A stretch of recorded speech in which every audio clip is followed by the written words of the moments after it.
TV.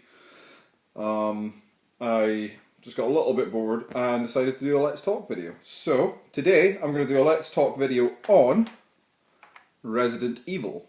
Now, I love Resident Evil. It's one of my favourite gaming franchises of all time. I mean, there's so much you can do in the games, I wouldn't say it's an open world game, especially with Resident Evil 1, because you're in a mansion most of the time. But the style of gameplay it suits me really, really well. And when I got this game the first time, because this is Resident Evil 1, I got it a couple of years after it was released, hence why it's the Platinum edition. I can remember playing it on a friend's console, and he was into it just as much as I'm into it now, back then. And I can remember going around school and everybody was talking about Resident Evil and how awesome it was, and it was the first really proper horror game that you got, especially on the PS1 anyway. And everybody just seemed to be talking about it, and I was like, well, what's this all about? What is Resident Evil? Because I didn't even know what it was about. I just heard the name, and folk had mentioned it being with zombies and stuff in it, and I was like, that sounds interesting. So I decided that I would go out and get the game, but it took me a little while to save up enough money to get it, because obviously it was my lunch money at the time, because I was still at school.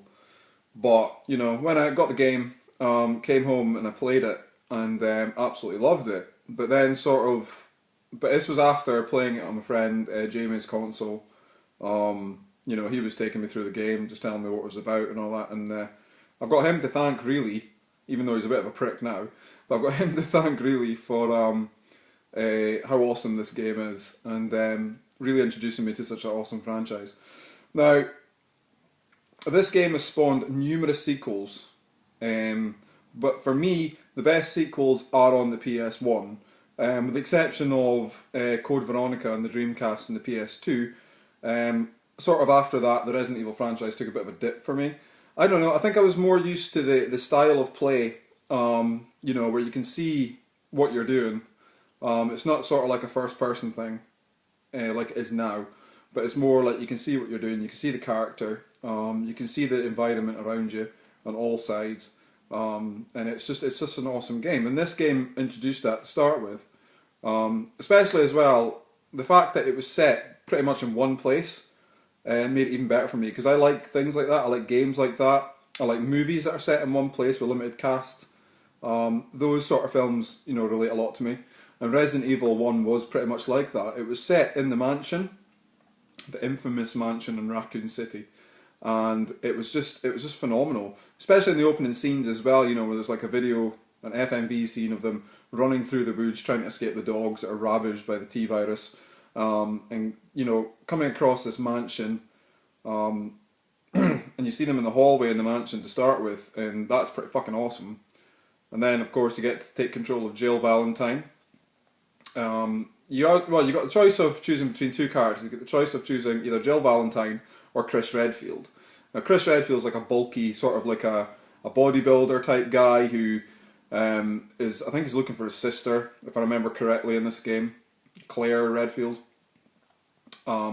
And Jill Valentine is out pretty much to stop the T-virus, and also to discover sort of like the mysteries of what's been happening, and also to find Chris Redfield, because in Jill's missions, Chris Redfield's actually missing.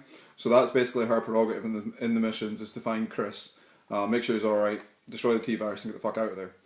And that's pretty much it. But there's so much things you can do in this game. There's so much doors to unlock. You've got to find different keys. There's tons of bosses in this game as well. Like that snake boss in the upper floor of the mansion. It took me ages to get that far, but once I did, fuck man, it was scary. You know what I mean. It was a very, very scary boss. But this is a fantastic game.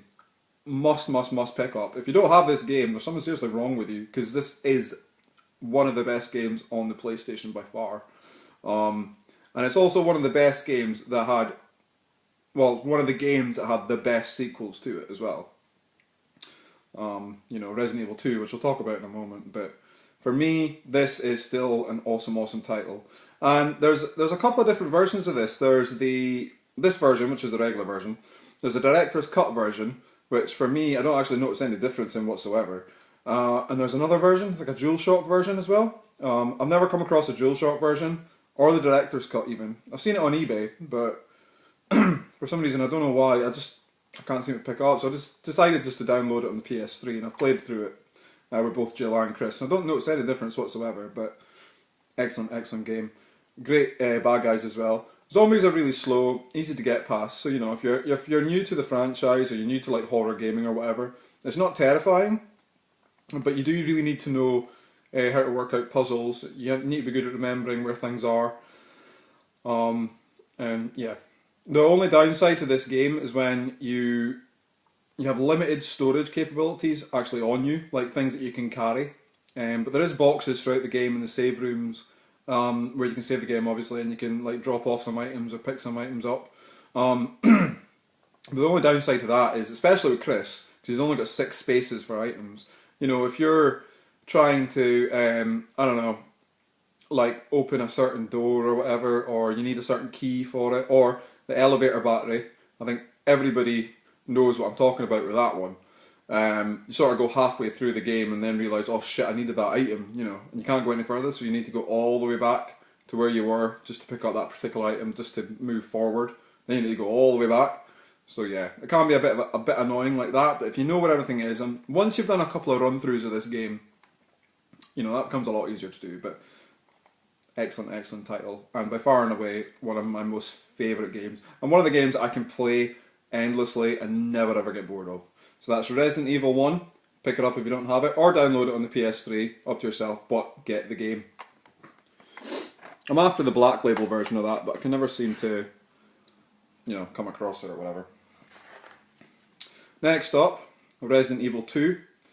Now, I got this game when it was new, and I was expecting a lot out of this game, and it's one of the only games where I've actually been expecting a heck of a lot out of it, and it has not failed to deliver. It was so much better than Resident Evil 1. It was more open world in terms of, you know, you got to see a little bit more of Raccoon City. You got to see the police station, which is fucking epic.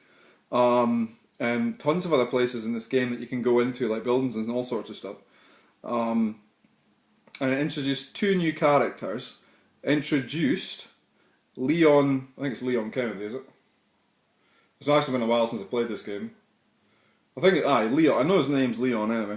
And Claire Redfield, who was actually the sister of Chris Redfield in the first game. She's in this one, and she's actually returning to Raccoon City to find her brother. So it's kind of like on opposite sides there. But with her missions as well, it is to find Chris, it's to find out more about what's happened within Raccoon City. You know, basically just a sheer fight for survival. And she does a pretty good job. And also Leon as well. His missions is, you know, he's a rookie police officer, and he's obviously trying to gain some sort of insight into what's happened also, and basically trying to survive and save as many people as he possibly can from what's happened in Raccoon City. Now, this game is hard. You know, there's a lot of times in this game where you can run out of ammo, you know, and you're surrounded by a horde of zombies, or lickers as well, and all sorts of bad guys in this game. I mean, this is really, really cool, and the graphics as well are absolutely phenomenal. For a PS1 title, even now, this has still got some of the best graphics I've ever seen in a game. And the controls are really sharp and responsive, and it's just a fantastic title to own.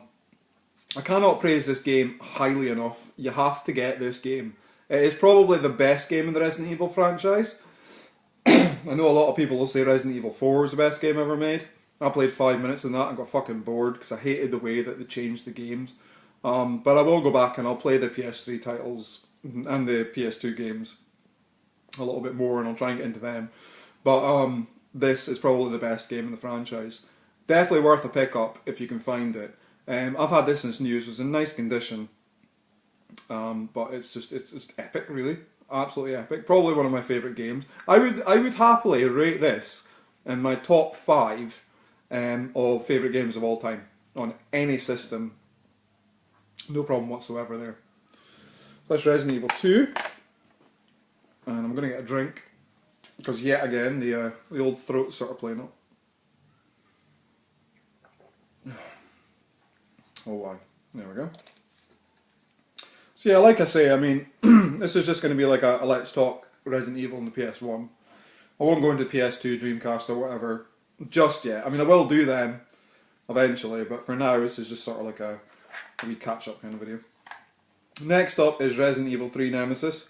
Now, I am the proud owner of this game because this was the very first game that was sold in Aberdeen when it was released. And this, like, not the very first game ever, obviously, but it was the first Resident Evil 3 game that they actually sold that day.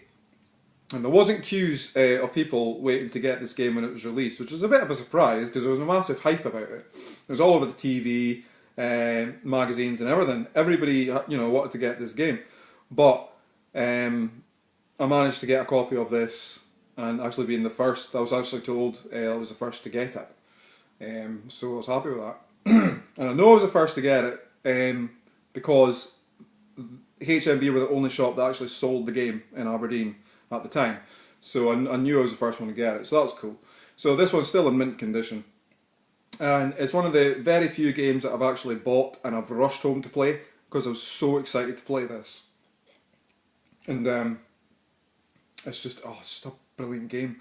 And in this game you go back to being in control of Jill Valentine, and she is basically back to kick ass. There's other characters in this game as well. I think there's a guy called Carlos. And he's fucking ace. He's a bit like Chris Redfield, really. Yeah, and there's other characters in the game. It's actually been a while since I played this game. I really should have played this game before I did this video, actually. But I can remember certain bits of it. And the Nemesis, fucking hell, is he scary? You know, you're going around the game and all of a sudden you'll just burst through a fence and then you've got to try and get away from him in a certain amount of time because he's chasing you through the streets of Raccoon City.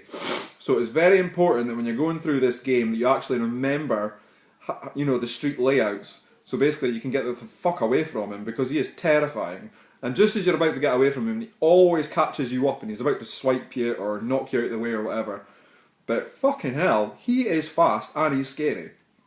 It took me a couple of goes to try and complete this game because obviously it's really damn hard, but it's fantastic and it's scary as well, which is really, really good. Which is like what the Resident Evil franchise is. You know, it's a scary franchise, but this game really holds up very, very well. And it's one of the games that's, you know, less talked about on the Resident Evil sort of scene, which is a bit of a shame because I think this is brilliant. It's not quite as good as Resident Evil 2. I would definitely say it's better than Resident Evil 1. Because obviously you're back to an open sort of Raccoon City. You can run around the city. You can do lots of different things. You can blow up a petrol station at one point. You know, you can do target practice and stuff with all sorts of things in this game. And there's tons of characters as well that you can interact with in this game. So it's fantastic. You know, it's a brilliant, brilliant title to play. And also the graphics as well, which is something that I think Capcom have done exceptionally well in their games. I mean, I love Capcom games. There isn't a Capcom game that I have that I don't actually enjoy. But Resident Evil, for me, is their pinnacle series. And I know they did like Dino Crisis. I don't know if they did Parasite Eve, I'm not too sure. But they did Dino Crisis, and that was a good series as well. That plays a lot like Resident Evil, but instead of zombies, it's like dinosaurs and stuff. But this game is well worth a mention. It was the last full Resident Evil adventure that they released on the PS1, which was a shame. It really was a shame, because we had to wait a little while for Resident Evil 4 to come out after this. Because this game was out in... oh fuck, when was this out? 99? I think Resident Evil 4, I can't remember when that came out. I think that came out a couple of years after. But this was well worth the wait, and it's just a fantastic game to play. Absolutely brilliant. This as well would probably go in my top 5 games of all time. I know it's like a Resident Evil sort of, you know, themed top 5 that I've got, but there's a reason why. These are just brilliant games to play. Even if you're kind of not into horror games, I think you'd more be satisfied with the RPG elements of this game, because there's lots of things to do, lots of puzzles to solve. There's a hell of a lot of puzzles to solve, which are essential in moving forward in the game and trying to 100% it, which is exceptionally difficult, but well worth a pick up. So if you can get this one cheap, there's no reason for you not to buy it. You know, or if you're not really familiar with Resident Evil, again, get familiar with it because it's brilliant, absolutely fantastic games. Now that completed the run of the Resident Evil games on the PS1. However, it wasn't the last Resident Evil game on the PS1. Unfortunately, they came out with another one, and this was like a first-person shooter, a bit like a House of the Dead, but nowhere near as good. And it's actually a little bit rare now, and that is Resident Evil Survivor. Now, I'm not a fan of first-person shooters, I'll be honest with you, and I think when I first played this game, I was kind of hoping that it wasn't good. When I initially bought this game, because I didn't hear anything about it, I actually thought it was just a regular Resident Evil game. I thought it was Resident Evil 4, I'll be honest with you. But when I put it on, I quickly noticed that the whole gameplay dynamic had changed entirely. You're basically looking through the character's eyes, and you've got to survive, and you're being taken around. I think it's like a shooter on rails kind of game. You're being taken around and you've got to shoot down zombies and shit. And I've completed it, but I fucking hate it. You know, it's not a Resident Evil game that I'll go back and I'll play again. I mean, this one's in mint condition, and I'm happy I've got a mint condition, complete copy of it. But it's not a game I'm going to rush back to play again, just because I simply don't enjoy it all that much. But for what it is, it's not a bad game. And if you're into first-person shooters and all that, it's well worth a mention, or at least an appearance in your collection, if you like, because it isn't that bad a game. The graphics are all right, not as good as the regular Resident Evil games, of course, but yeah, I mean, it's for what it is, it's okay, but I just can't get into it all that much. So yeah, for that reason alone, it's probably my least favourite Resident Evil game. But if you like your first-person shooters, like I said, and you like your horror elements, or you was a fan of House of the Dead, and what else is there? Oh my god, I'm terrible with first-person shooters. I'm really bad with them because I really don't know many of them. Basically, because I don't play them, because I don't really enjoy them. But if you like your first-person shooters and you like horror, you like zombies, you like a bit of gore, yeah, get the game. But if you're not into any of that, please just avoid it. Just pick up the 3 Resident Evil games I've already shown you, because they are pretty good. But yeah, so I won't do a top 10 rundown. I'm going to put this game down, but that's Resident Evil Survivor, and that was the last Resident Evil game on the PS1. Anyway guys, that completes that Resident Evil themed video on the PS1. I'm not going to do a rundown of my top 4 Resident Evil games, or top 10, or whatever it's going to be, because I haven't reviewed the PS2 games yet, and I've played them. Played a little bit of Resident Evil 4, but I've kind of sort of like fallen back on the franchise since then, so I'm going to do a bit of a catch up with them first, and then I'll come back and I'll tell you what the games are like. Played a bit of Resident Evil 4, a bit of Resident Evil 5. Didn't like Resident Evil 5 at all. But, like I say, I'll go back, I'll play them, I'll complete them, because I've got Resident Evil 6 to play as well, and obviously Operation Raccoon City is a game I'm still waiting to pick up, because I have it on the Xbox 360, but I don't have an Xbox 360, so I'm going to go and pick up on the PS3, and then we'll see how we get on. But I suppose out of all those games that I've shown you, because everybody knows Resident Evil 2, and this game's not really spoken about all that much, I'd say Resident Evil 3 is probably my favourite one out of the lot of them. Because Resident Evil 1 and Resident Evil 2 have been done to death, quite rightly so, and this one, you don't really hear a lot of people talking about it. I would say that the Resident Evil 3 is probably my favourite on the PS1 in terms of the Resident Evil games. But I'll be doing a full rundown of all the games once I've reviewed them in the next video, and then I'll do a top 10 or whatever. But anyway guys, thanks for watching. Please